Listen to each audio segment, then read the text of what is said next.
How does the Filipino-Chinese business community help drive growth in the Philippine economy? What policies do they advocate the government to practice? What do they think of the West Philippine Sea issue? I'm Patricia Mirasol, a multimedia producer with BusinessWorld. In this B-side episode, I converse with Mr. Cecilio K. Pedro, the president of the Federation of Filipino-Chinese Chambers of Commerce and Industry Incorporated, about government policies, investment generation, and social responsibility. Hello, Mr. Pedro. Thank you very much for taking the time for this interview. Let's start with the origins of the Federation of Filipino-Chinese Chambers of Commerce and Industry Incorporated. Why and when was the Federation conceived? Federation is made up of 178 organizations, mainly Chamber of Commerce or Filipino-Chinese Chamber of Commerce nationwide. So we have Chamber of Commerce from up north in Ilocos, in Vigan, all the way down to Tawi-Tawi in Mindanao. This was formed by Filipino-Chinese way back 70 years ago. We celebrated our 70th anniversary this March. This was formed to help Chinese that migrated from China to the Philippines to do business. Initially, they were traders galing sa China where nahirapan sila to be, most of them and their ancestor are farmers. Pero nahirapan farmers in China during those times in the 60s, in the 50s, nahirapan sila. So they decided to move out and came here initially to trading lang. But during the times of Magsaysay, I think he banned Chinese from doing retail trade. There was a law promulgated banning Chinese. So many of them decided to adopt Filipino citizenship. And thanks to President Marcos, the senior Marcos, he came out with a decree during martial law allowing Chinese who stayed here in the Philippines for more than 10 years doing business and even establishing their family and business here in the Philippines to adopt Filipino citizenship. Can you give specifics on how the FFCCCII has helped promote investments in the Philippines? First is the local guys. They're at the forefront investing in this country. Whatever they generate, whatever they earn out of their business are reinvested. So you will see a lot of expansions locally. Even with the foreign counterparts, they came in mostly with local partners, and many of them will be Filipino-Chinese out there doing investments inside the Philippines. And also we push very hard to do projects in the community aside from investment. So we're at the forefront building barrio schools. I don't know if you've heard of barrio schools. We have offhand built more than 6,600 barrio schools. It's a twin classrooms with CR where we find very far-flung areas where the classrooms may not be enough. And together with the mayor or with the city municipal officers, we build classrooms and send teachers to help them out. So I send teachers for the deaf because that's my ministry. So a lot of mayors, they write to us their need for classrooms. This is one project we do regularly. The other project is the volunteer fire brigade. Pag may sunog, nakikita yung mga volunteers. Yung mga volunteer fire brigade, galing po sa amin yan.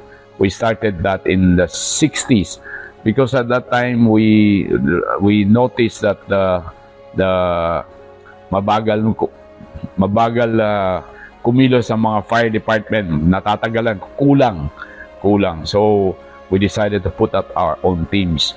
So in little nooks and areas in the Metro Manila, you will find volunteer fire trucks together with voluntary firemen out there Pag may sunog, isang tawag, they all wake up and respond immediately to fight fires in the community. And now that is now available not only in Metro Manila but nationwide. Does the group also lobby for particular policies or a particular advocacy? We deal with Department of Finance, Department of Justice, Department of Foreign Affairs, Department of Transportation. Halos lahat, we talk to them. When we face challenges, when we face difficulties, we bring it up. So hopefully we can come out with better proposals, better solutions, including the West Philippine Seas. We were also involved. We asked them to de-escalate. The government decided to de-escalate, and we're one of the proponents for that de-escalation. Let's set aside disagreements and come up with issues that we can agree and that we can compromise on and move forward in partnership as friends, not as enemies. That is the call of the Filipino-Chinese community. Kami po ay magkaibigan. Ang team ng ginagamit namin, kami po ay dugong Chino, pusong Pinoy. Gusto namin, ang puso namin ay para sa Pilipino. Puso namin ay para sa Pilipinas. Gusto namin umunlad ang Pilipinas. I read some of your past interviews where you talked about how it's only us Filipinos who can help the Philippines. What do we need to do to propel ourselves as a first world country? First of all is power generation. Our energy cost is one of the highest in Southeast Asia, if not the highest. We're comparable to Japan. Japan is already fully developed, and we're still developing. And China, which is a major competitor for development, they can get their power at half the cost, or maybe just 1/3. They're paying only 3 pesos per kilowatt. We're paying 12. So how can we compete? The major industries, they're paying 9. They're still 3 times higher than what China is paying. So we have to bring down the cost of energy. We have to also enhance ease of doing business. Yung mga permits, ang tagal-tagal eh. I'm sorry to say we are doing our best, but our best is not good enough. We have to challenge people, the LGUs, the local government officials, including the barangay captains, to pag-isipan natin anong maganda para sa bayan, di ba?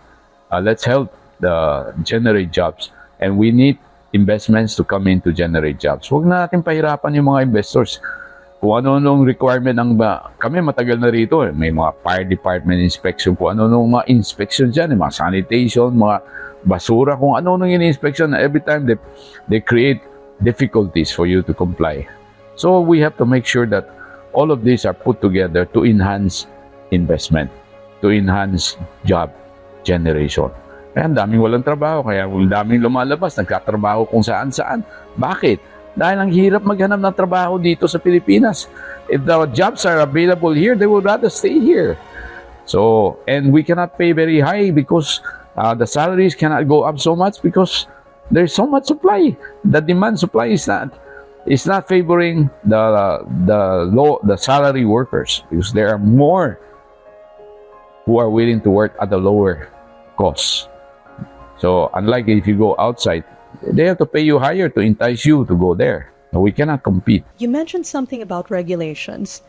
I interviewed a Singapore startup before, and they said that red tape and over-regulation is one of the hurdles of doing business here. They said that the Philippine FDA views every cosmetic product as a potential drug, so the approval process for each new cosmetic product is longer.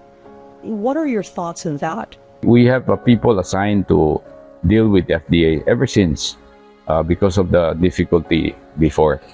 I was part of the cosmetic industry, and we last night we just celebrated with some cosmetic Chamber of Cosmetic Industries of the Philippines.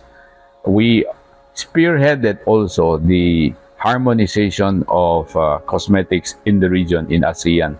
So whatever is registered in Singapore, Indonesia, they come here, it's automatic. Wala na kailangan dumaan ng cosmetics, approve na sa kanila eh. So that was what we are proposing. It goes both ways. When we go there, the same thing. We don't have to register anymore. If it's registered here, we just give them the papers and it's automatic recognition. Mukhang we're going along those lines. Having said that, I agree, cosmetic should be treated differently from pharmaceutical. Kasi pharmaceutical, kinakain eh. It goes into the body. Whereas cosmetics is assumed to be outside the body. So it's not as dangerous. It can harm your skin, but it's not life-threatening. Unlike if you take medicine, you take the wrong medicine, it can kill you. So this is a challenge we face. And because of the number of applications in the FDA, it takes a long time, long time to get a license, to get a product approved. That is a challenge, and that we raise for a long time. But fortunately for our cosmetics, it's much better. We are doing well, and we deal with FDA regularly. And these are issues we brought up consistently in the past. And they help us. And they know, ang mahirap yung mga bago. Kami, kilala ng FDA. Alam mo yan, walang problema yan. They comply with the rules. It's okay. But if here comes a new guy, they have to go through the same process. Antagal. Not comparable to Singapore. And right now, we are pushing for online registration. Pag submit mo ng online, all the requirements are submitted automatic. Pasado na yan. Unless you violate a certain law or unless they found something bad with your cosmetic products, then you'll be required to pull it out and you can be penalized. Other than that, okay na yan. As president of the federation, what are your plans moving forward? We have a new secretary. Well, it's OIC, sa Department of Trade. Kasi nag-resign si Secretary Pascual. And we have a newcomer, Secretary Roque. And hopefully we will, I just met her last night personally. Hopefully we will come out with a meeting and to discuss some of the issues we want to promote. Right now, it's more on the investments that should come in and help generate jobs. Investments ang hinahanap namin. Of course, there are issues in investments. I mentioned yung ease of doing business. I mentioned yung electricity. But there are smaller industries or the SMEs, the small and medium companies that can come in spite of high electric costs and high difficulties in acquiring permits. Pwede pa rin. Medyo matagal-tagal lang, pero meron pa rin pumapasok with the help of local traders and local businessmen. And so they talk to us. Many of those investors coming to the Philippines, they certainly visit the chamber, the federation first and foremost. They ask what are the issues we have to overcome before coming in. So those are things we discuss with them regularly. And we promote also very aggressively the possibility of helping the Philippines in promoting this. Kasi maraming US companies, they refuse now to buy from China because of the China-US struggle. So many of these Chinese companies, they're moving out of China. They're going to Vietnam, to Indonesia, to the Philippines, to Thailand, to basically produce the same products for export to the US or to other Western countries. Basta hindi lang lumabas galing sa China, acceptable sa kanila. So there is this window of opportunity for us to entice them to come over and help and create factories for exports to the West. The land now is becoming very expensive. So we're also encouraging the government to lease na lang. Hindi na kailangan ibenta yung lupa. Lease them for 50 years. Diba? They pay a certain fees subject to change on a certain peso-dollar devaluation. Pag bumaba ang peso, we can raise a little of our fees so that they don't have to worry about buying land and long-term investments in land. Kasi they're here to manufacture for export. So kung wala nang babayaran sa land, in China you don't pay for land. China even built factories for you to locate as long as you generate jobs. The key there is generate jobs, because jobs will generate income and will generate income to promote, to pay taxes for the government. Goes hand in hand. So pag may trabaho, gagastos yung pamilya, may income ang area, ang city. Ang dami kasing pwedeng gawin. Ang dami rin ng problema na hinaharap natin. Sometimes I don't know where to start and where to end. Pero magtulungan tayo. We sit down together and discuss what are the things we are good at, and from this perspective, what are the things we can do that can make us really competitive and export to the rest of the world, so the Philippines will move forward. The country needs to lower the cost of energy and streamline its regulation procedures to be competitive, according to Mr. Pedro. The Philippines also needs to grab the window of opportunity in enticing U.S. companies who are moving their production out of China and into other Asian countries. This has been another episode of B-Side. Subscribe now and enjoy insights on Philippine business and beyond.